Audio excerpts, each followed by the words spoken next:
जिल्हा परिषद पंचायत समिती निवडणुकी यामध्ये पाहिलं त्या ठिकाणी आमदार शेखर निकमने स्वगावात निवडणूक लढवून 7 सीटांच्या ते मिळवला आहे. आपली पत्नी या ठिकाणी झालेली आहे.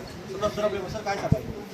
पंचायत समितीमध्ये आम्ही एकटे लढून 7 सीटा या हायेस्ट सीट आपण इथं निवडून आणलेलं आहे आणि जिल्हा परिषदेला आपल्याला 3 सीटवर यश मिळालं.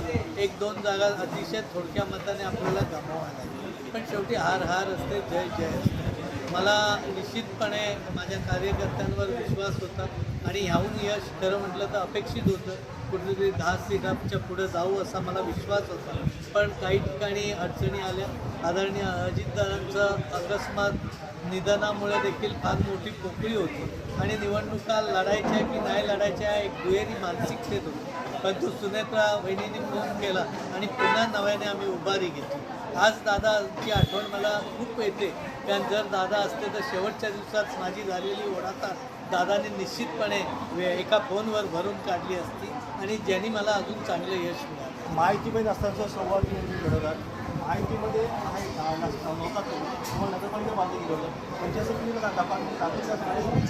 पंचायत समितीला मला बाजूला केलं असं मी म्हणणार नाही, कारण मी आधीच राष्ट्रवादी काँग्रेस पक्ष म्हणून स्वतंत्र लढवण्याचा मी निर्णय घेतला होता. त्यामुळे उगाच तिथं काय मी वेगळं असं काय हे बोलत नाही. आणि निवडणूक आहे, निवडणूक असतात. हार जीत ही एक भाग असतो. हार झाली एखाद्याची म्हणून काय मोठा विशेष नसता आणि जय झाला म्हणून देखील हवेत जायचं नसतं. त्यामुळे ह्याचा इथं हे घेतलं आणि त्याचा असली भाषा किमान माझ्यासारखं ते वापरणार नाही. मला एवढंच माहीत आहे की जनतेची सेवा करणं खूप गरजेचं आहे. आज माझ्या सावर्डा मतदारसंघाने जवळजवळ 5,500चं मताधिक्य पूजाला देखील दिलं आणि पूजाला देण्यापेक्षा माझ्या दोन्ही उमेदवारांना तेवढंच मताधिक्य दिलं की प्रत्येकजण सांगत होता की खालच्या दोन्ही सीट यांच्या पडणार आहे. परंतु मला माझ्या कार्यकर्त्यांचा अभिमान आहे की जेवढी मतं पूजाला मिळाली तेवढ्याच माझ्या खालच्या उमेदवारांना पण मिळाली. हे खऱ्या अर्थाने तुम्ही स्टेटमेंट केलं होतं माझ्या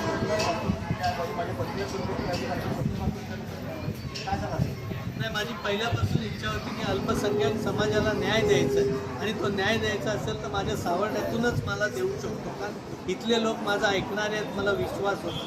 मी दुसरीकडे कुठं उभं केलं असतं तर तुम्हीच म्हटलं असतात पाडायला उभं केलं ठीक आहे अशी टीका झाली असते. पण माझ्या सावर्डे गावावर विश्वास होता, पणमाळ्या गावावर विश्वास होता, कुडप गावावर विश्वास होता आणि माझी पहिल्यापासून भूमिका होती एक वेळ पूजा पडली तरी चालेल, पण शौकत मालगणकर आणि शरद शिगवण ह्या दोघांना निवडून आणणं हेच माझं स्किल आहे, कारण तिथंच मला मेहनत करणं गरजेची होती. आणि मला खूप आज आनंद आहे की शरद शिगवण देखील चांगल्या मताने आला आणि शौकत मालगणकर पण एक अल्पसंख्याक समाजातला अतिशय गरीब कार्यकर्त्यांना मी ज्या ताकदीने निवडून आणलं त्यामध्ये स्वर्गीय निकम साहेबांची भूमिकाही माझ्या कामी आहे हा विश्वास करतो. पण मला म्हटलं आहे जेव्हा पंचायत समितीची अशी चर्चा सुरू आहे एकत्र येणार का? नाही, आता शेवटी सत्ता तर स्थापन करणं गरजेचं आहे आणि आमचं आधी असं काही ठरलं नव्हतं, परंतु वेळेनुसार जशी परिस्थिती असेल त्यानुसार निर्णय घेणं एक क्रम आहे. माहिती बोलायला की नाही, मी तर आता ठरवलं नाही, पण मी सगळे पर्याय खुले ठेवून पुढे जाऊ पण शकतो.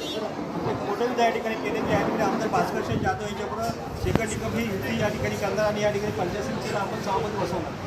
नाही, मी सभापती राष्ट्रवादीचं बसवणं हे माझं उद्दिष्ट हे माझं उद्दिष्ट आहे.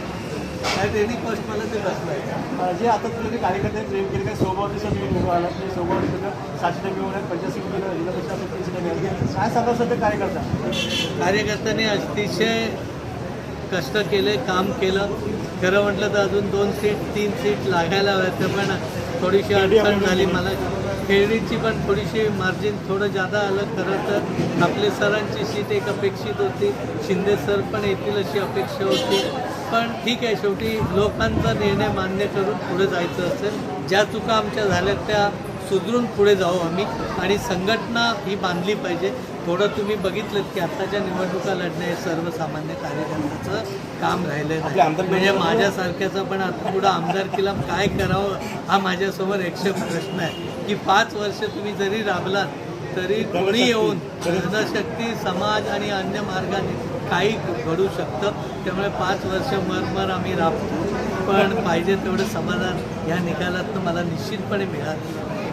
पाहिलेलं समाधान या निकालामध्ये निश्चित पण मिळालं नसतं. सरांनी एक विधान केलं, या ठिकाणी आमदार भास्कर जाधव यांच्याबरोबर ते युती करणार आहे. युती करून त्या ठिकाणी चिपळूण सभापती, चिपळूणमध्ये 25वे सभापती बसवणार असं विधान, मोठं विधान आमदार शेखर निकमने केलं. आता बघूया आमदार भास्कर जाधव आणि आमदार शेखर निकम कधी जवळ एकत्र येतात आणि कधी युती होते आणि कधी सभापतीपद बसते. त्यामुळे शासक विसाशे